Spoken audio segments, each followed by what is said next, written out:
आत्मनो नानात्व, आत्मा की नानात्व को सिद्ध करेंगे। कम से कम दो तो मानना ही है, जीव और ईश्वर। और जीव भी शरीर को लेकर के अनंत, अनंत शरीर होने से अनंत जीव है, ये सिद्ध करना चाहते हैं पहले। लेकिन आत्मा को नित्य सिद्ध करना जरूरी है।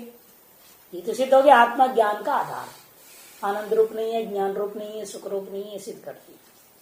ज्ञान आधार है, सुख आधार है, प्रयत्नाधार, जम करके प्रयत्नाधार है, भी सिद्ध कर चुके हैं। और अब उसको नित्य सिद्ध करना है, सर्वगत सिद्ध करना है और अनादि सिद्ध करना है। उसके लिए अनुमान करते देखिए, विवाद अध्यासितम मया संबद्धम मूर्तत्वात् मच्छरीरवत्, मया संबद्धम मूर्तत्वात् मच्छरीरवत्, मेरे शरीर के समान। विवाद अध्यास्पद कौन है? सारा ये जगत, ये मूर्त जगत जितना भी है, सब मूर्तत्व तो भी है ना, मूर्तत्व। ये मूर्त जगत सारा का सारा कैसा है? मेरे से संबद्ध है। मेरे से मैंने आत्मा से संबद्ध, शरीर से नहीं, मेरे शरीर से नहीं, मेरी आत्मा से ही संबद्ध है सारा का सारा। क्या आत्मा व्यापक है? ये सारा जगत का हर वस्तु मेरी व्यापक आत्मा से संबद्ध है। क्योंकि सारा जगत कैसा है? मूर्त है। कि जो भी मूर्त होता है, क्रियावान होता है, वह किसी न किसी आश्रय में आश्रित होकर तो क्रिया करेगा। आत्मा रूपी आश्रय से वह संबद्ध होकर क्रियाएं करता है। आकाश रूपी आश्रय संबद्ध होकर क्रियाएं होती है। आकाश में तो होता ना सब कार्य, और आकाश व्यापक है। मूर्तत्वात्, क्योंकि वस्तु कैसे हैं? मूर्त वस्तु हैं, मेरे शरीर के समान। मेरा शरीर भी कैसा है? मेरी आत्मा से संबद्ध है।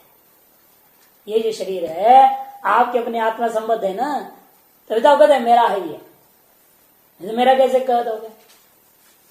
ये आपकी आत्मा का आपके शरीर से संबंध होने से ये शरीर आपका शरीर है, ये व्यवहार हो जाता है।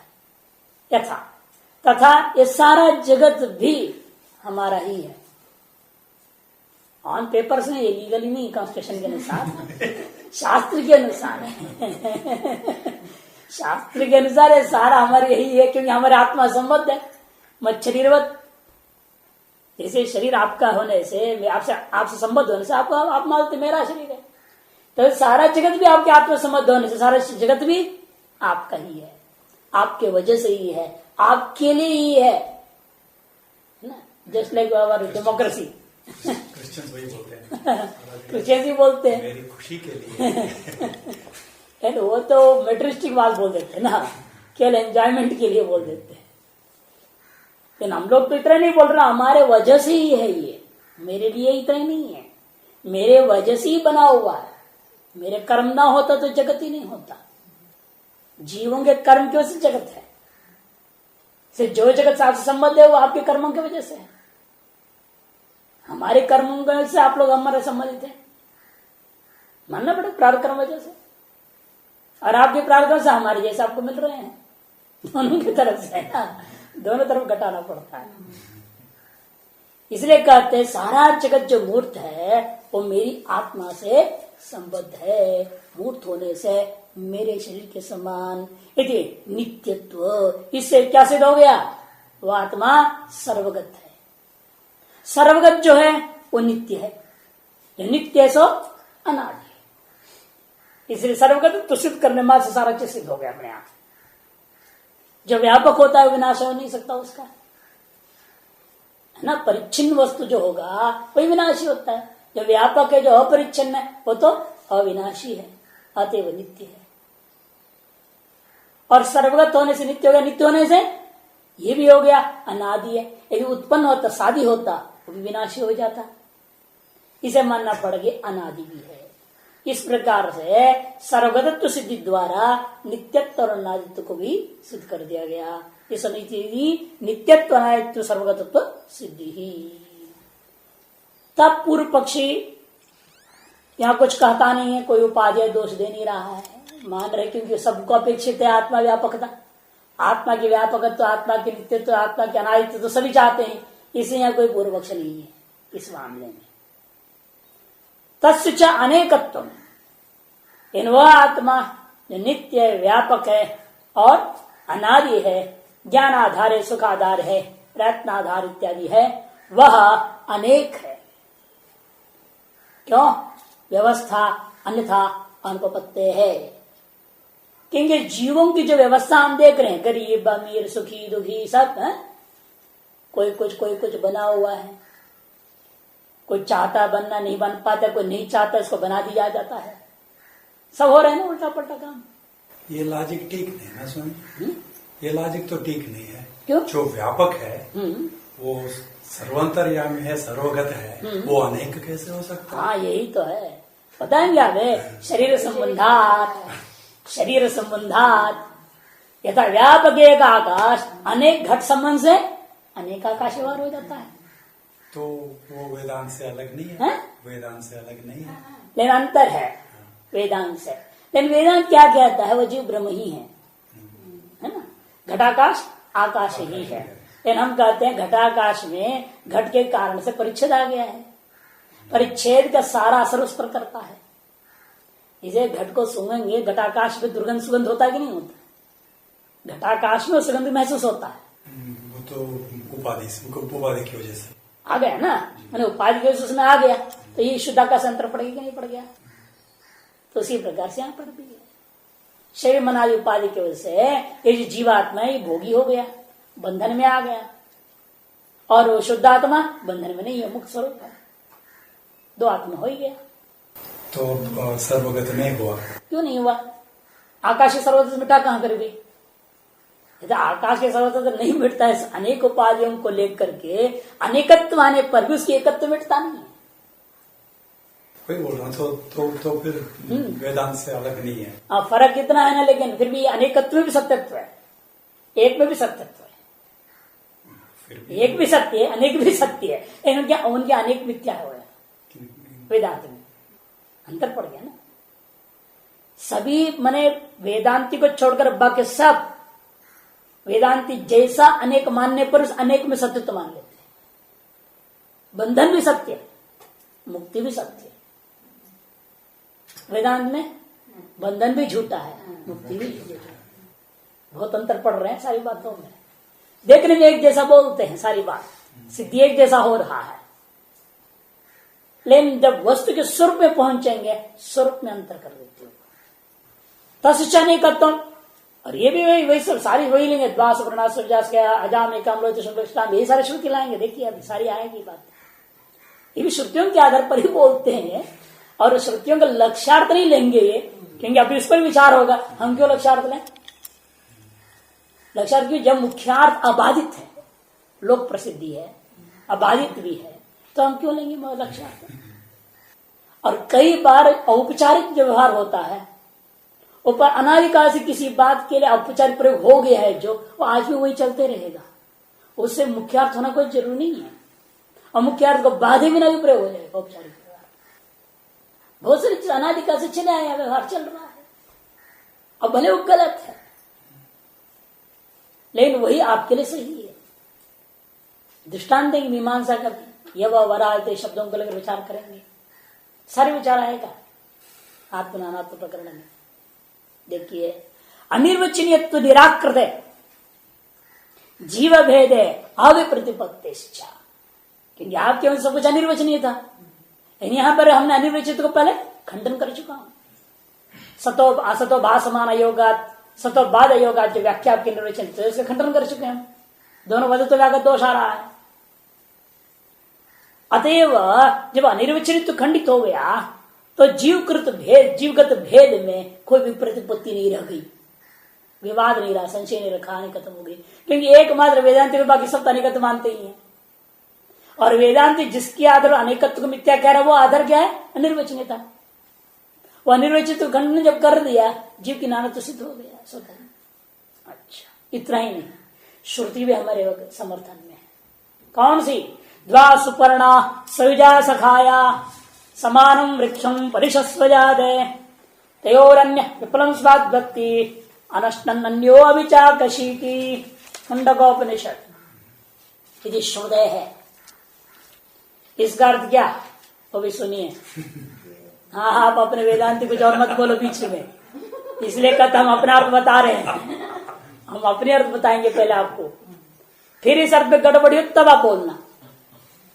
क्या अर्थ है देखो, अस्यार्थ द्वौ सुपर्णौ आत्मानौ, ठीक, वेदांति यही बोलता है। Word by word letter meaning ले लो आप, वर्ड वर्ड मीनिंग लो आप, पता चलेगा आपको। आत्मानो संयुजौ सह वर्तमानो, एक साथ विद्यमान है, ये भी वेदांत भी यही अर्थ करता है। सखायो, दोनों एक दूसरे पर मित्र हैं, मित्र होने से एक ही कार्य में एक दूसरे को साथ देते कि नहीं सकते, कोई भी कार्य करना हो दोनों एक दूसरे को सहयोग देते हैं। इसलिए एक कार्य कारित्वेन, एक कार्य का साधकत्वेन दोनों परम मित्र बने हुए हैं। समानम वृक्षम, और दोनों एकम शरीरम, एक शरीर का वृक्ष को सारा लिए बैठे हुए हैं। परिशस्व जाते आलिंगितवंतो आश्रितवंतो, बिल्कुल वेदांत भी यही अर्थ करता है, यहां तक तो कोई दिक्कत नहीं है। अब आगे भी कोई दिक्कत नहीं आएगी, क्यों? तयोर अन्य, तयो आत्मनो मध्य, उन दो आत्माओं का बीच में से एक आत्मा कैसा है? भोक्ता, पिप्पलम स्वादवती सुख विशेषम भुंक्ते, स्वकर्म फलम भुंक्ते। एक ऐसा है जो कर्ता भोक्ता अपने आप को मानता है और इसमें से वो अपने कर्म फलों को भोगते रहता है। अनश्नन अन्य, दूसरा कैसा है? अभोक्ता है, और कौन है वो? ईश्वर। अभिचाकशीति सर्वतो अत्यर्थम प्रकाशते यदि विस्पष्ट जीव ब्रह्मणोर भेद। वह क्या कर रहा है? सभी को अतिक्रमण करके सबको केवल देखते रहता है, साक्षी रूप में स्थित है। मैंने सकल जीवों के, अपने साथियों के, ईश्वर के साथी हम सब है ना, साथी बन के है ना, मित्र बोलते हैं ना पहले ही, हमारे मित्र ईश्वर। और लेकिन ईश्वर हमको मदद कर रहा है काम में, लेकिन साक्षात किसी काम में हाथ नहीं डालता है। आपके पुरुषार्थ में हस्तक्षेप किए बिना आपको हर तरह का सहयोग देते रहता है। आपको जो करना है, पाप करना है उसे भी मदद करेगा, पुण्य करना है उसे भी मदद करेगा, दोनों कामों में। आप झूठ बोलना चाहते हैं, झट्टी आपको पावर दे देगा, शक्ति, बोलो पट, तुरंत बोलवा देगा। और सच बोलना चाहते तब थोड़ा रोकेगा, ये सोच समझ के बोलना कि आगे न फंस जाओगे, उल्टा होना चाहिए।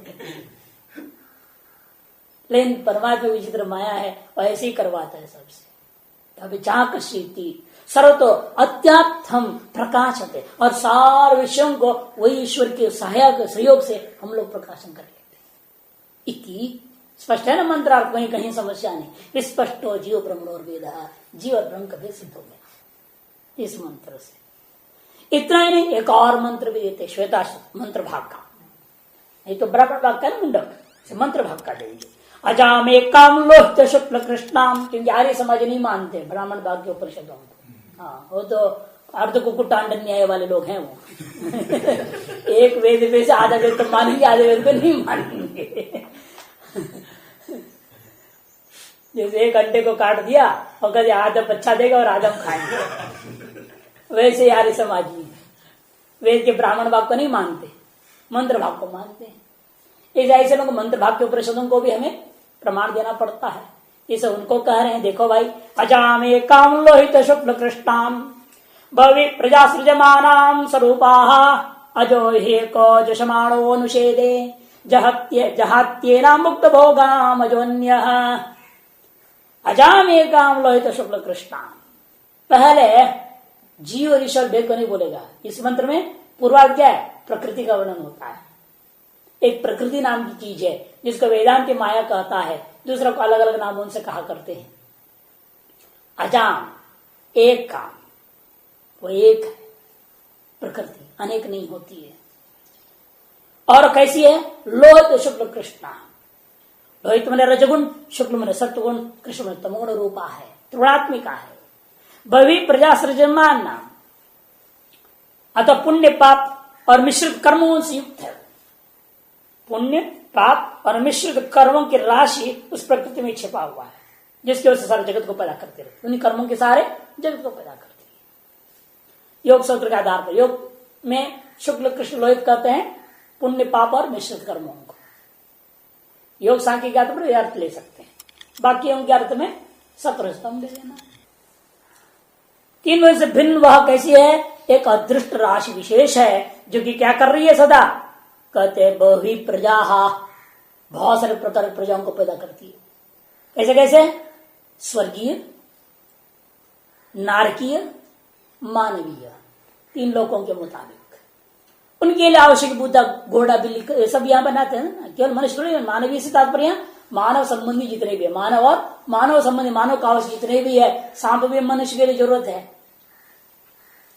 बाघ वगैरह, लायन वगैरह भी सब जरूरत है मनुष्यों को, जंगल में उनकी जरूरत है ना, सब तो संतुलन पैदा करते हैं प्रकृति में। इस सारे मानवीय जगत में सब मानवीय जीव आ जाते हैं।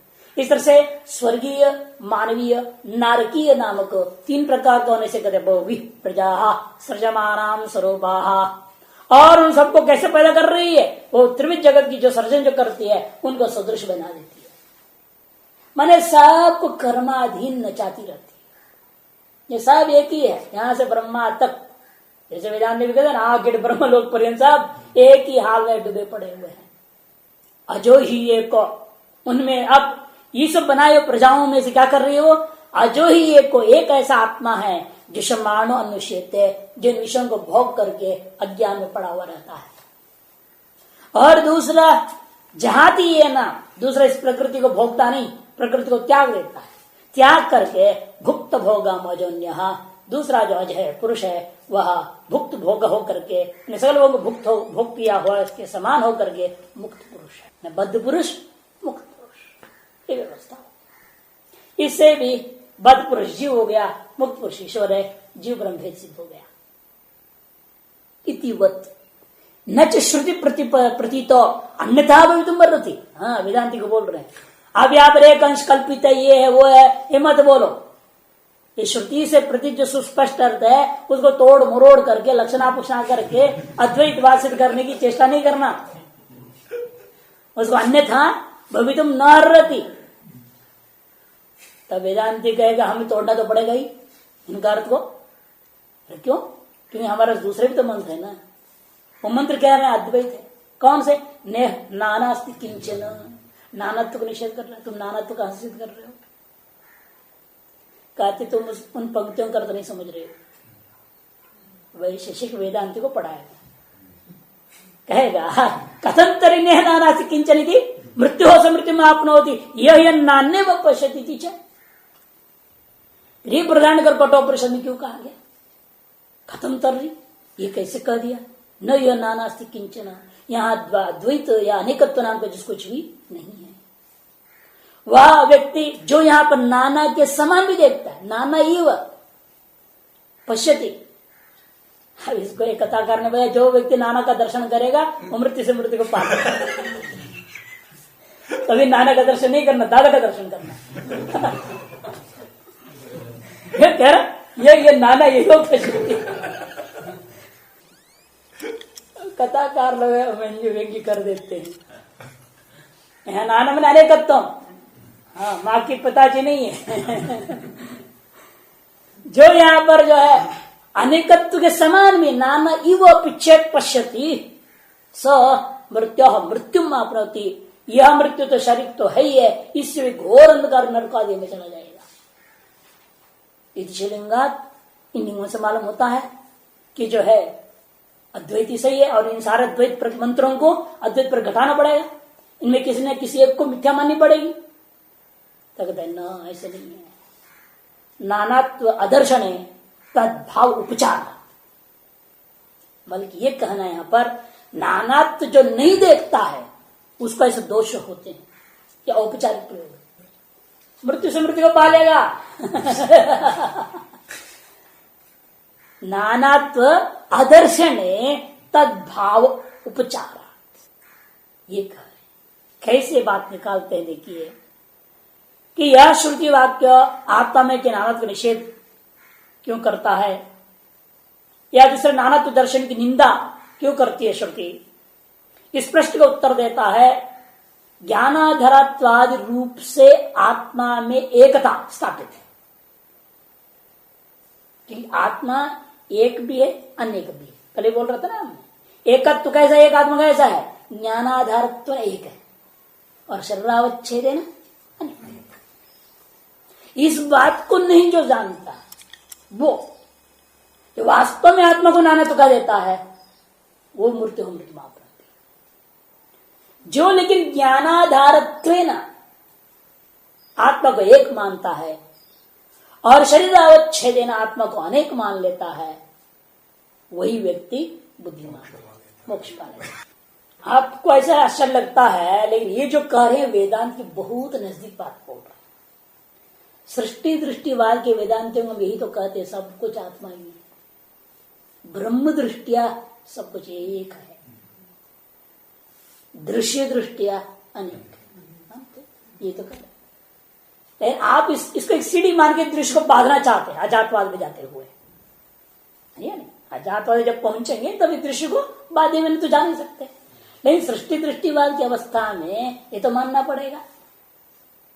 दृष्टि सृष्टिवाद में मैं ही ये सब हो चुका हूं, मैं आंख खोलते तो मेरे कर्मों से सारा हो गया, पहले से नहीं है जगत, ईश्वर नहीं बनाया, ईश्वर निर्मित कोई जगत है नहीं, दृष्टि सृष्टिवाद। तो इस बात की बात करें, सृष्टि दृष्टिवाद में जो बोल रहे हैं सामान्य वेदांतियों के लिए जो चीज है वो ये सही है। विवर्तवाद में आता है। हाँ, सब ये सब विवर्तवादी है। सृष्टि दृष्टिवादी विवर्तवाद से ही किया जाता है, दृष्टि सृष्टिवादी विवर्तवाद है। आजादवाद में कोई वाद की जरूरत ही नहीं है, कोई जगत ही नहीं हुआ, विवर्त कहाँ आ गया। देखिए और बड़े सुंदर सुंदर जवाब देगा ये। ज्ञानाधारत्वेन आत्मा एक स्थापित करने के लिए नानात्व दर्शन के अभाव में श्रुति का औपचारिक प्रयोग मानना चाहिए। ये श्रुति औपचारिक कथन कर रही, कहते हैं कैसे क्यों करती है, बिना कोई प्रयोजन का औपचारिक प्रयोग तो नहीं होना चाहिए। कहीं भी कोई हम औपचारिक प्रयोग कर देते हैं किसी विषय, सिंहो मानव का बोल दिया, यजमान प्रस्तर बोल दिया, आदित्य यूपक कर देते हैं, इन सब स्थलों में औपचारिक जो प्रयोग हो रहा है वह क्यों हो रहा है, वहां प्रयोजन है, या तो स्तुति है या तो निंदा है, कुछ भी प्रयोजन लेकर के। यहां क्या प्रयोजन है, वेदांति पूछता है। सती प्रयोजन निमित्ते च उपचार प्रवर्तते न चाहते प्रयोजन में स्थिति न च वाच्यम। वैशिष्ट कहते ऐसे मत कहो, सती प्रयोजनात्व के निमित्त, प्रयोजन अथवा निमित्त कौन से, मुख्यार्थ का होने पर ही उसका उपचार होता है, और यहां कोई ऐसा प्रयोजन है नहीं, इसलिए औपचारिक प्रयोग क्यों करेगा।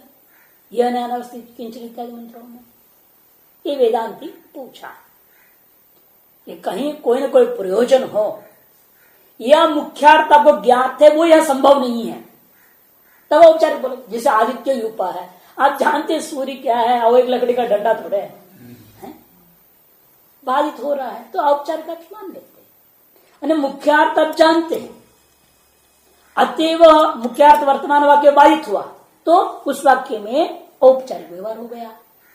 यह कोई प्रयोजन विशेष है, सिंहो माणक इत्यादि में गया और बच्चे के क्रूरत्व को बताना है, शौर्य को बताना है, निर्भयता को बताना है, इसलिए आप उसको सिंह बोल दिए, औपचारिक प्रयोग हो रहा है। इसे प्रयोजन हो तो औपचारिक प्रयोग होता है, या मुख्यार्थ ज्ञात हो वर्तमान में बाधित हो तो औपचारिक प्रयोग होता है। दो ही अवस्था में है, दोनों यहां नहीं है। नया नाम अस्ति किंचन वेदांति बोलता है, नया नाम अस्ति किंचन में ऐसे वो प्रयोजन नहीं दिख रहा है जिसके वजह से इसको आप गौण कर दें, औपचारिक कर दें, या मुख्यार्थ बाद में नहीं महसूस हो रही है इसलिए यहां पर हम औपचारिक नहीं मानेंगे, ऐसा वेदांति कहता है। तो सिद्धांत कहता है इतने वाच्यम नियमासिद्ध है, ये जो नियम तुम्हारा है ना असिद्ध है। प्रयोजन तो हमने बता दिया है, प्रयोजन नहीं है मत कहना, लेकिन दूसरा जो अपने का मुख्यार्थ होने पर ही उसका बाद हुआ तो औपचारिक प्रयोग होता है, ये कोई जरूरी नहीं। बिना अज्ञात मुख्यार्थों में भी परंपरा औपचारिक व्यवहार हो रहा है। जैसे कई शब्द होते हैं, हम बार बार दृष्टांत देते हैं बिहारियों का, इसके लिए बिहार में एक अति शब्द प्रयोग होता है, अति। किसी भी चीज के लिए अति बोल देते हैं, उनके कोई अति शब्द कोई अर्थ नहीं है, और सर्वार्थ भी है, वो सर्वार्थ बोधक भी है। ना उपसर्ग भी नहीं है, सर्वार्थ तो कहां से होता है उपसर्ग का। अब जैसे मान लो भोजन बना रहा है और बोले अति लाओ, तो यह प्रकरण है। प्रकरण क्या समझना पड़ेगा, अभी करना क्या चाह रहा था, उसे हमें क्या लगे देना है। यह हमारे प्रैक्टिकल एक्सपीरियंस में बता रहा हूँ। एक मिश्रा जी करके रसोई में हम लोग के मुंगेर आश्रम में महात्मा ही नौकरी करते थे, सब काम करते थे, महात्मा सब कुछ, वो नौकर नहीं होता था। तो एक बार एक बहुत बड़ा कार्यक्रम था, तो नौकर को रख दिए थे 15 दिन के लिए, महात्मा पर थोड़ा लोड कम होएगा, तो मेन रसोईया एक, और उसके साथ हम थे, हमको ट्रेनिंग भी मिल रहा था, मेरे को लाभ भी लाभ था, ज्यादा नहीं नॉलेज था रसोई का। तो इसलिए हमने उसके साथ जोड़ दिए थे। गुरु जी तो लगे रहे, तो अति लाओ अति लाओ। मैं समझी क्या आती क्या होता है, मुझे पता ही नहीं। नमक तेल मिर्ची मसाला कुछ मांगे तो ला के दे दूं मैं। अभी अति लाओ, अति क्या चीज होती मुझे तो पता नहीं। मैं खड़ा रहा और फिर इधर उधर देखा, गुस्सा गुस्सा करते हुए उसने एक कपड़ा उठाई और उठा के लगे कढ़ाई उतारना था। अब ऐसे चला, 2-4 दिन बाद फिर वो बोला अति लाओ, तो मैंने फट से कपड़ा दिया उसको। पागल कहेगा, नमक ले आओ। नव अति मीन्स नमक। अब क्या करूं मैं, अति कपड़ा है कि अति नमक है। मैं तो समझ में आ गई मेरे को, मैंने ओहो ये इनकी अति का मतलब प्रकरणानुसार है ना, प्रसंगानुसार निर्णय करो अपने आप, क्या है अति कपड़ा है। और फिर ऐसे और एक 2-4 दिन और बीती, फिर उसने अति बोला। वो दोपहर का टाइम था, पानी उबल रहा था, मैं समझ लो चाय पत्ती नहीं है, तुरंत मैं गया अंदर से चाय पत्ती रहा। हाँ अब समझ गए तो अति क्या होता है। बहुत होशियार लड़का है, ऐसा बोलने लगा, बहुत समझदार। 2 ही बार में समझ गया अति क्या होता है।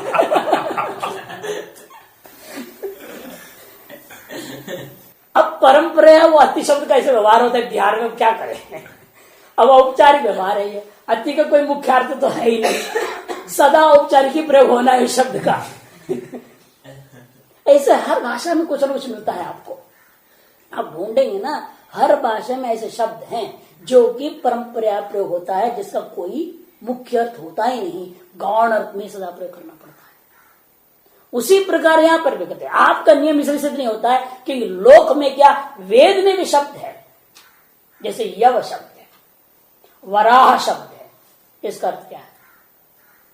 आप यव से क्या लेते हैं, जौ को ले लेते हैं, जो होता है बार्ली, और वराह से सुअर ले लेते हैं, है कि नहीं। वन वराह, विट वराह, जंगली सुअर, गांव सुअर। लेकिन अर्थ कैसे आप ले रहे हो। आर्य म्लेच्छाधिकरण एक न्याय है मीमांसा में। आर्य मने वैदिक परंपरा वाले, म्लेच्छ मने तद्भिन्न लोग, वो लोग यव शब्द का अर्थ अलग अलग करते हैं, वराह शब्द का भी अर्थ अलग अलग करते हैं। म्लेच्छों का अर्थ आप नहीं मानोगे, हम वैदिक सनातन धर्म वाले हैं, वेद में जो शब्द है वही अर्थ हम लेंगे।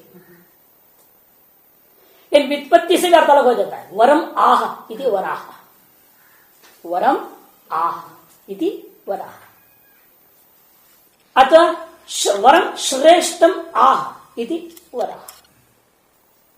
वराह भगवान का अवतार हुआ। वराह का अवतार क्यों हुआ, पृथ्वी पर दया करने के लिए, पृथ्वी को वर प्रदान देने के लिए उसने कहा हाँ मैं तुम्हें वरदान दे रहा हूं, वरम आह इति वराह, इसलिए भगवान वराह होगा। और कोई भी व्यक्ति, गुरु लोग भी वराह हो सकते हैं। वरम श्रेष्ठम आह इति वराह, श्रेष्ठ ब्रह्म तत्व के बारे में बोलते हैं, उनका नाम वराह। सारे महात्मा, सारे वेदांती वराह है। अभी उत्पत्ति आप क्यों नहीं लेते। इधर से यव शब्द का यू मिश्रणा मिश्रण, यौती यव मिश्रयति, जो मिश्रित करें, मिश्रण का जो भी साधन है उसका नाम जौ हो जाएगा। इस तरह से यौगिकार्थ अलग निकलेगा, म्लेच्छों का रूढ़ार्थ अलग निकलेगा, और वे वैदिकों के मुख्यार्थ कुछ मालूम नहीं है हमको।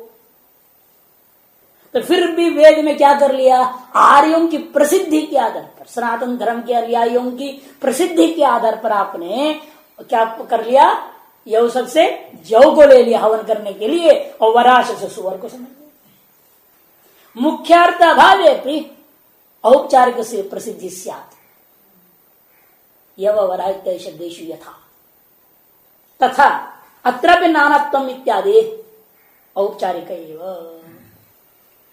इन्होंने सुंदर सिद्धि कर दी। नियम सिद्ध क्यों, स्वयं बता रहे, अज्ञात मुख्येशु, अज्ञात मुख्येशु यव वराहादिषु गौण शब्द प्रयोगेशु तद अभावात्। गौण शब्द प्रयोगों में मुख्यार्थ नहीं है, कोई प्रयोजन भी नहीं दिखता है, फिर भी वो प्रसिद्धि के आधार पर चल रहा है, औपचारिक व्यवहार ही चलते आ रहा है, आज तक चल रहा है। इतना ही नहीं, सत्ता बोध का लाक्षणिक गो शब्द यथा गौरवाही कही थी, क्योंकि व्यवहाराधिकरण पहले उसको निपटा लो, पहले अगले पंक्ति तक जाएंगे। व्यवहाराधिकरण में महर्षि जैमिनी, उनके अनुयायी लोग शबरम स्वामी हैं, चाहे कुमार भट्ट है, चाहे प्रभाकर मिश्र है, जितने भी लोग हैं आज तक, और कुमार भट्टादि का अनुसरण करने वाले वेदांती भी है। व्यवहारे भाट्टनय, वेदांत का सिद्धांत है व्यवहारे भाट्टनय। व्यावहारिक सत्ता में लगभग जो कुछ भी कुमार भट्ट कह रहे हैं उन सबको हम मान लेंगे, उनकी बातों को हम स्वीकार करेंगे। अतएव इनके अनुयायियों में से वो भी आ गए, सारे के लोग हैं। इनकी एक महान उद्घोषणा यह है कि बहुत सारे शब्द हैं जिनके अर्थ गायब हो चुका है, पता ही नहीं, न किसी कोश में है, न कहीं भी उपलब्ध है। लेकिन क्या करना पड़ा तब, जो प्रसिद्धि में चल रहा है, लोक में देख लिया, वही सनातन परंपरा के अनुसार यज्ञ कर्मकांड करने वाले लोग उन शब्दों को किस अर्थ में प्रयोग कर रहे हैं, सामान्य रूपेण, तो उसके आधार पर शब्दार्थ निर्णय कर लिया। इसलिए शब्द का न धात्वर्थ लिया जा रहा है, यौगिक अर्थ नहीं ले रहे हम, परम महा यौगिक अर्थ है वो सब, श्रेष्ठ महा इत्यादि कोई नहीं ले रहे हम। रूढ़ अर्थ कोई जानते नहीं हम, उसका क्या था क्या नहीं था, कहीं कोई कोशाद में कथन नहीं हुआ है। गच्छे की गौ हो, चले फिर उसका नाम गाय है, तो आदमी भी गाय हो जाएगा, तो यही कार्य को त्याग रहे हैं। और गौ शब्द का रूढ़ी किसमें है, परंपरा से जानेंगे, अमुक जानवर का नाम गौ है, परंपरा से। औपचारिक व्यवहार इसी को कहते हैं। मुख्यार्थ अज्ञात होने पर वे किसी वस्तु विशेष में हमने उसको रूढ़ कर लिया। ये बात हमने जब कहा, आज विस्मरण के गर्भ में, उनके शब्दावली में है, विस्मृति का गर्भ में छिप गया है अनेकों शब्दों की मुख्य अर्थ। अतएव हमें औपचारिक अर्थ को लेकर के काम चलाना पड़ता है। उसी प्रकार से यहां पर नानात्व इत्यादि, जो नया नानात्व किंचन इत्यादि वाक्यों में नानात्व आदि जो शब्द हैं, ये भी परंपरा का औपचारिक ही है। ये बात बोलने के पीछे बहुत बड़ा रहस्य है। नाना शब्द बनता कैसे, अपेय है, अव्यय है नाना शब्द। नेह नाना से किंचन, यह नान्य वो पश्यत, यहां पर कहीं भी अनेकत्व नहीं शब्द प्रयोग कर रहे भाषण मंत्रों में। नाना शब्द अव्यय को क्यों प्रयोग किया, नाय प्रत्येक, नाय एक प्रत्येक, नाया न आनाय प्रत्ययों को लगा करके नाना शब्द बनता है, अव्यय। और अव्ययों का कोई भी अर्थ निश्चित नहीं, मुख्यार्थ है नहीं उसका, किसी भी अव्यय का।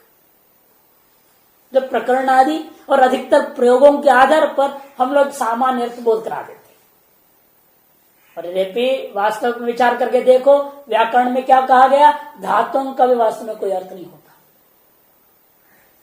ये जो धातु पाठ पाणिनि ने बनाया, भू सत्तायाम वेद वृद्धो इत्यादि, वो लोक में जो प्रसिद्ध प्रयोग हो रहा था वेद और लोक में, उसके आधार पर उन्होंने संकेतिक शब्द कर दिया। इसे कहते धातु नाम अनेकार्थत्वात्, कि धातु जो अर्थ कहे गए वही अर्थ में होता है, ऐसा नहीं, अनेक अर्थ होते हैं उसके, प्रकरण आदि से निश्चय कर लिया जाता है। सामान्य रूप में वो प्रयोग होता है, वो अर्थ प्रयोग होता है। इसका मतलब किसी भी धातु का मुख्य अर्थ रूढ़ निश्चित नहीं है, तो व्युत्पत्ति से भी क्या बना लोगे। अतः जितने शब्द हैं अनादि काल से एक कर्ण परंपरा से अर्थ को जान करके हम उसका व्यवहार करते रहते हैं। और अन्य भाषाओं में तो और भी स्पष्ट है, वो सीधा बोल देते हैं ना, अंग्रेजी वगैरह में क्या है, कोई धातु है, कोई प्रत्यय है, कुछ है कि बनाते हैं, कुछ नहीं। शब्दार्थ कर्ण परंपरा सुन कर प्रयोग कर रहे हैं, A for apple, B for दिखा दे, और सेब फल और सन एप्पल लिख दिया, समझो इसका अर्थ ये है, इस शब्द से यह लेना, रट लिए।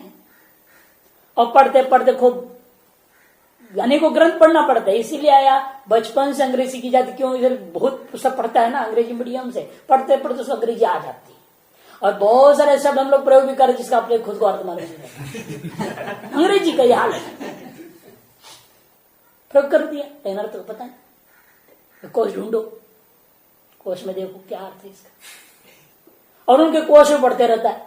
समस्या तो एक ही है, जुड़ते जाते प्रोनाउंसिएशन बदल दिया, स्पेलिंग भी बदल देते हैं। क्या इनके अंगे भाषा है समझ में नहीं आता। अब कलर है CLOUR है, CLOR लिख देंगे, वो यू घटा दिया, नए अंग्रेज वो खा गए उसको। अमेरिकन, हाँ अमेरिकन इंग्लिश नहीं है। ऑनर है HONOUR है, OR कर दिया, क्या करें, और एन को आर कर दो, हॉरर हो जाएगा। भाषाओं की इतनी दुर्दशा है, तो काम चलाने के लिए प्रयोग कर रहे हैं, जैसे तैसे चल रही है धंधा। इस तरह से नाना शब्द भी वही है, हाँ उसका भी वही हाल है। अब्बे है, कोई रूढ़ार्थ तो है नहीं, मुख्य अर्थ तो है नहीं।